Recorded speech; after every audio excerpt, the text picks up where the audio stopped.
Hello বন্ধুরা, আশা করছি সবাই ভালো আছো। আবার তোমাদের সাথে একটা মিনি ব্লগ শেয়ার করছি আজকে আমি।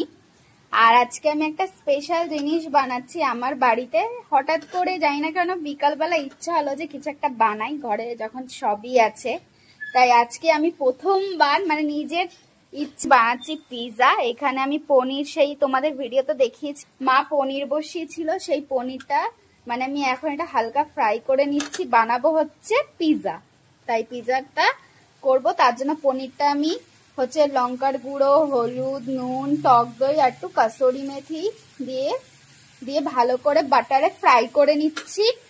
আর এদিকে পিৎজার জন্য অর্ধেক ক্যাপসিকাম আর একটা পেঁয়াজ আর একটু টমেটো কেটে রেখেছি।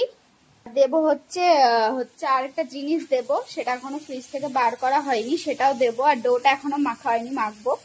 এখন আমি এইগুলো সব তৈরি করে তারপর ডোটা মেখে রাখবো, সেটাও দেখাবো তোমাদের সাথে। আজকে জানি না হঠাৎ করে ইচ্ছে হলো যে একটু বানাই পিৎজা, কখনো ট্রাই করিনি বাড়িতে, তাই আজকে বানিয়ে দেখছি কিরকম হয়, আর তোমাদেরও জানাবো কিরকম হয়। এখন আমি ডোটা বানাবো পিৎজার জন্য। সেই ডোটা আমি এখন নিয়ে নিয়েছি, সেটা খাবো।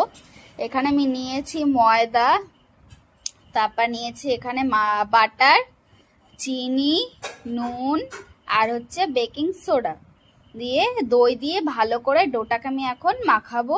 মাখিয়ে 10 মিনিট রেস্টে রেখে দেবো। এবার আমি এর মধ্যে দইটা দিয়ে দেবো।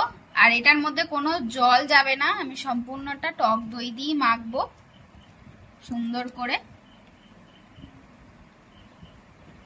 এদিকে আমার পিৎজা ডোটা হয়ে গেছে। এইখানে আমি এইভাবে এই যে ডোটাকে বসিয়ে দিয়েছি পিৎজার।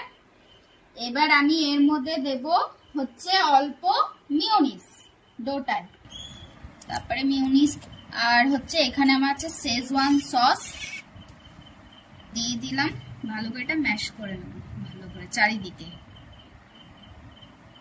এই পিৎজা সসটা আমি মলের থেকে আনিয়েছি আজকেই। পিৎজা সসটা পিৎজা করব বলে এতে আমি পিৎজা সস দিয়ে দেব।